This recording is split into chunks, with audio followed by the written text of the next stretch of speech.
Halo guys, kali ini aku mau membacain buat kalian manhwa atau komik baru yang menurutku menarik banget dan genrenya horor. Jadi buat kalian yang nggak suka horor, stop sampai di sini ya. Chapter pertama dimulai dengan seorang gadis yang tergeletak. Tangan dari gadis ini berdarah dan dia sendirian serta kesepian. Gadis ini merasa sangat hopeless dan tidak mau hidup. Latar berpindah ke suatu sekolah pada tahun 2008. Sekolah ini bernama SMA Donghang. Bagi siswa SMA Donghang, ada dua peraturan. Peraturan pertama, jangan pernah memasuki gedung terbengkalai di belakang sekolah. Peraturan kedua, jangan berbicara atau menyentuh Ju Unha dari kelas 1-3. Karena bagi siapapun yang mendekati Ju Unha akan terkena suatu kutukan. Cerita berlanjut di mana Ju Unha berjalan melewati koridor sekolah dengan teman-temannya yang menyebarkan rumor bahwa dia bisa melihat hantu. Itulah kenapa alasan dia dijauhi oleh teman-teman sekelasnya. Saat Jo Eun-ha sampai ke ruang kelas, ia sudah dinanti oleh 3 orang. Cewek berambut pirang ini bertanya kepada Jo Eun-ha kenapa ia telat. Apakah Jo Eun-ha terlalu sibuk dengan teman hayalan atau teman hantunya? Ia menghina Jo Eun-ha dan mengatakan bahwa ia membuat jimat untuk teman-teman Jo Eun-ha. Karakter ini bernama Kim Tae-rin. Jadi, ternyata Kim Tae-rin adalah orang yang memframing Jo Eun-ha dan mengatakan bahwa ia bisa melihat hantu. Kejadian ini dimulai saat SMP ketika Jo Eun-ha berbicara di depan patung, dan Kim Tae-rin mengira Jo Eun-ha bisa berbicara dengan hantu. Dan setelah masuk SMA, Kim Tae-rin mulai merundung Jo Eun-ha dengan sungguh-sungguh. Baik itu di kelas, di toilet, ataupun di gudang perlengkapan olahraga. Dan tanpa Jo Eun-ha sadari, semua anak di sekolah sudah berada di dalam genggaman Kim Tae-rin dan mempercayai rumor tersebut. Jo Eun-ha pun bertanya kenapa mereka melakukan hal ini terus kepadanya, padahal ia sendiri tidak bisa melihat hantu. Kata Kim Tae-rin, mereka juga tahu kalau Jo Eun-ha itu nggak bisa melihat hantu, tapi mereka cuma bersenang-senang melalui Jo Eun-ha. Jadi, Kim Tae-rin cuma suka melihat Jo Eun-ha menderita saja. Mendengar hal tersebut, Jo Eun-ha lalu berlari dari Kim Tae-rin dan gengnya. Setelah beberapa lama, Jo Eun-ha merasa kecapean karena sudah berlari sangat jauh. Tiba-tiba, ia sudah sampai di depan tempat terlarang, yaitu di depan gerbang gedung terbengkalai di belakang sekolah. Walau Jo Eun-ha sangat takut, tetapi ia lebih takut dengan teman-teman Kim Tae-rin yang terus mencarinya. Jo Eun-ha pun kebingungan dan dia tidak tahu harus pergi kemana. Kalau dia keluar, dia pasti tertangkap oleh teman-teman geng Kim Tae-rin. Jo Eun-ha pun memaksa masuk ke gerbang dari gedung sekolah yang terbengkalai karena ia merasa ketika ia tertangkap lagi rasanya lebih buruk daripada kematian. Jo Eun-ha pun menyusuri tangga demi tangga. Lalu ia pun sampai ke depan pintu dari gedung yang terbengkalai itu. Lalu Jo Eun-ha pun masuk. Jadi ceritanya gedung ini tuh dulunya dipakai anak kelas 3 terus dibiarkan terbengkalai selama 10 tahun entah karena apa ya. Rasanya waktu tuh kayak berhenti saking seremnya. Jadi di luar tuh lagi panas banget, cerah banget, tapi di dalam gedung itu tuh sangat gelap. Tapi menurut Jo Eun-ha, tempat itu ternyata nggak sepenakutkan dari rumor yang ia dengar. Jo Eun-ha pun berpikir kalau ia tetap di situ, kemungkinan teman-teman geng Kim Tae-rin tidak bisa menemukannya. Pelajaran pun dimulai, yaitu jam terakhir pelajaran. Guru pun heran karena Jo Eun-ha tidak ada di kursinya saat kelas sudah dimulai. Geng Kim Tae-rin pun saling bertatap-tatapan mata karena mereka yang membuat Jo Eun-ha kabur. Dan gurunya malah menyalahkan Jo Eun-ha, padahal si Jo Eun-ha ini posisinya dibully loh. Kim Tae-rin pun merasa sangat penasaran dan bertanya-tanya di mana sih sebenarnya Jo Eun-ha bersembunyi gitu. Nah, tampaknya di sini ada kayak apa ya, tape recorder atau apa gitu. Sepertinya Jo Eun-ha mendengarkan tape recorder itu dan dia berani tidur loh di gedung terbengkalai tersebut. Lalu ia mengalami sebuah mimpi, di mana di mimpi tersebut kelasnya adalah kelas 1-3. Ia merasa bahwa ini itu kelasnya, tapi dengan suasana yang sedikit berbeda. Nah, ia masih terbayang-bayang cemoohan atau rumor-rumor dari teman-temannya yang mengatakan ia bisa melihat hantu. Dan ia semakin tertekan dengan pandangan-pandangan atau rumor-rumor aneh seperti ibunya kabur dan semua orang yang mendekati Ju Eun-ha itu tidak bahagia. Ju Eun-ha pun semakin bingung dan semakin takut dengan keadaan yang ia tidak ketahui. Ju Eun-ha terus mengelak dan mengatakan itu bohong, tetapi Kim Tae-rin menolak mentah fakta tersebut dan mengata-ngatai Ju Eun-ha. Kata Kim Tae-rin, kebenaran itu nggak penting. Soalnya kenapa? Nggak ada orang yang peduli sama orang seperti Ju Eun-ha. Kim Tae-rin menyarankan Ju Eun-ha untuk menyerah saja dan berhenti melawan dia.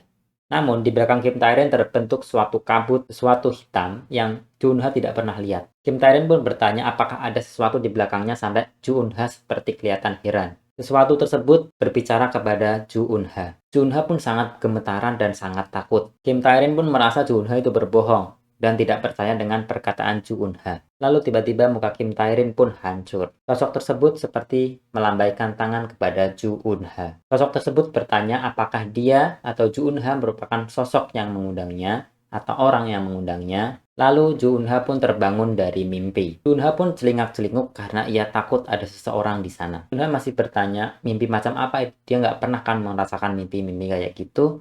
Terus dia juga kaget sejak kapan ia tertidur di kelas ini. Ini kan, nah Junha bertanya bahwa ini tuh kelas 31, bukannya kelas 31 tuh kelas yang ada di mimpi tadi. Junha pun bingung karena ia yakin tadi memasuki kelas yang berbeda, tiba-tiba ia berpindah tempat ke kelas 31. Lalu, ia tampak melihat buku yang berserakan. Junha pun tampak bingung melihat beberapa buku yang berserakan dan tampak usang. Junha merasa itu agak menyeramkan karena buku tiba-tiba berserakan. Junha berusaha membereskan buku-buku tersebut. Lalu ada buku yang sangat menarik perhatian, yaitu buku undangan tamu. Ia pun tidak paham apa maksudnya dari buku tersebut. Ternyata buku itu adalah buku undangan tamu yang berupa ritual pemanggilan makhluk yang ada di gedung terbengkalai itu.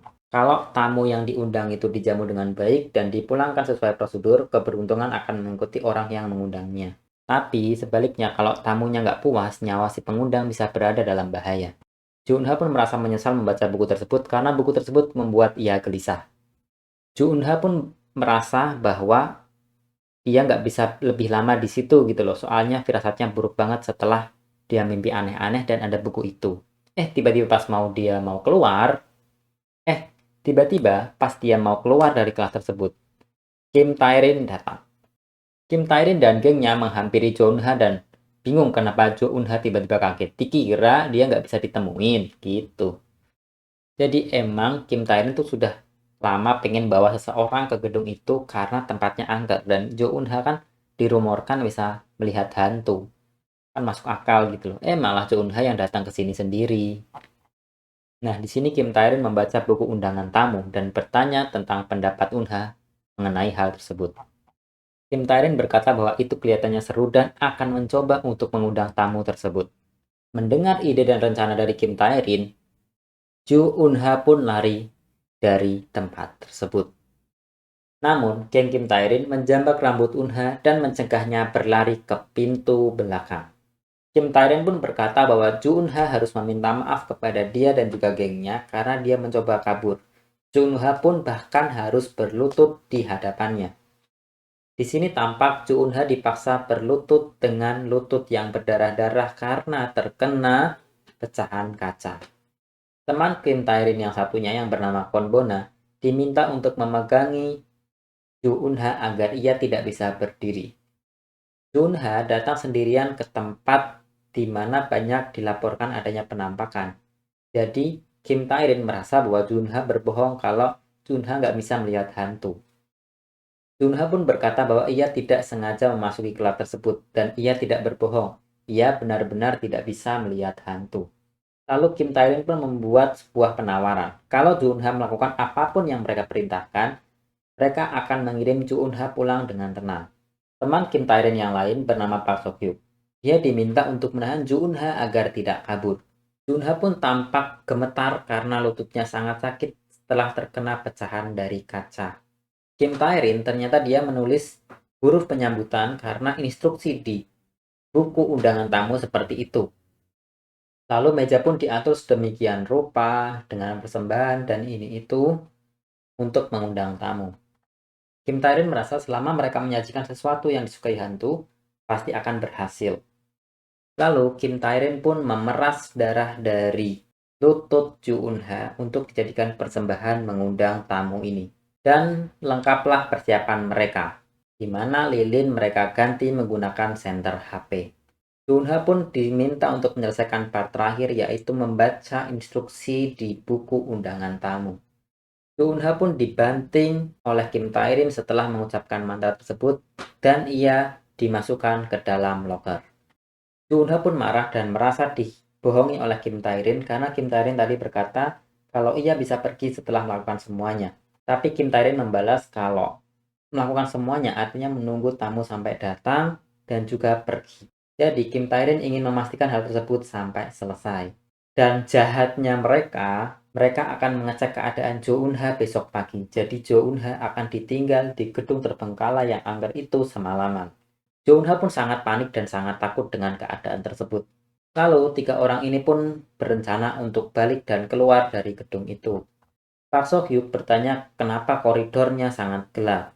Bahkan semua jendela pun ditutup loh, kayak aneh banget gitu loh gedung ini. Menghina atau mengejek Kim Bona yang kayaknya takut dengan keadaan saat ini. Kim Tae-rin menyuruh teman-temannya untuk pergi duluan. Ternyata Bona itu benar-benar takut sebenarnya, tapi ia berpura-pura kuat di depan Kim Tae-rin agar tidak dicemooh. Ketika mereka berdua menuruni tangga, di depan mereka kayak ada sesuatu. Dan ketika Park So-hyuk menghidupkan senter HP-nya, tampak ada bayangan kaki seseorang. Dan bayangan itu pun mendekati mereka berdua. Kim Tae-rin pun mendengar suatu suara aneh, tapi dia masih bodo amat karena dia cuma pengen rokokan. Lalu ia pun heran melihat kedua temannya pingsan di depan pintu. Kim Tae-rin pun tiba-tiba merasakan ketakutan. Dan Kim Tae-rin pun menatap sebuah cermin, di mana dalam cermin ada sebuah bayangan. Lalu bayangan tersebut mendekat ke Kim Tae-rin. Dan tangan bayangan tersebut menembus wajah Kim Tae-rin. Tangan yang menembus tersebut tampak sangat mengerikan. Lalu Kim Tae-rin pun jatuh pingsan.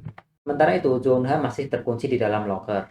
Ia pun berpikir sudah berapa lama waktu berlalu, kayaknya kok nggak selesai-selesai, malamnya kok masih panjang gitu. Lukanya pun terasa sangat perih, ini musim panas tapi di dalam loker sangat dingin, apalagi itu gedung terbengkalai.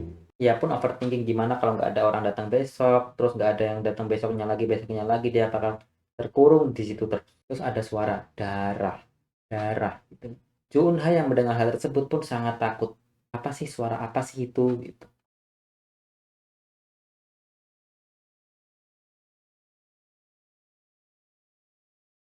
Junha pun mengintip melalui sela loker dan tampak banyak hantu di sana.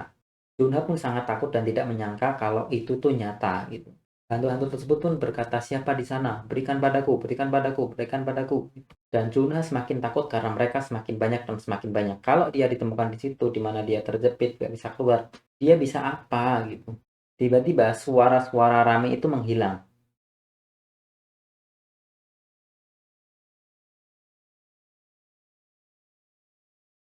Ternyata hantu-hantu tersebut sudah tahu posisi dari Ju Eun-ha. Ju Eun-ha pun sangat panik dan sangat gemetaran pada saat ini. Ia pun melihat berapa banyak hantu yang melihat ke dalam loker. Dan tiba-tiba semua hantu itu hilang. Dan ia melihat suatu sosok yang suaranya ia dengar di dalam mimpi. Lalu, pintu loker pun tiba-tiba terbuka, padahal tadi dikunci menggunakan sapu oleh Kim Tae-rin. Suatu sosok tersebut membuka pintu itu. Sosok itu bertanya apakah Eun-ha yang mengundangnya. Jo Eun-ha pun bertanya apa yang sebenarnya sudah ia undang. Dan chapter kedua atau episode 1 pun berakhir. Oke, mungkin gitu aja. Kita lanjut besok untuk episode 2.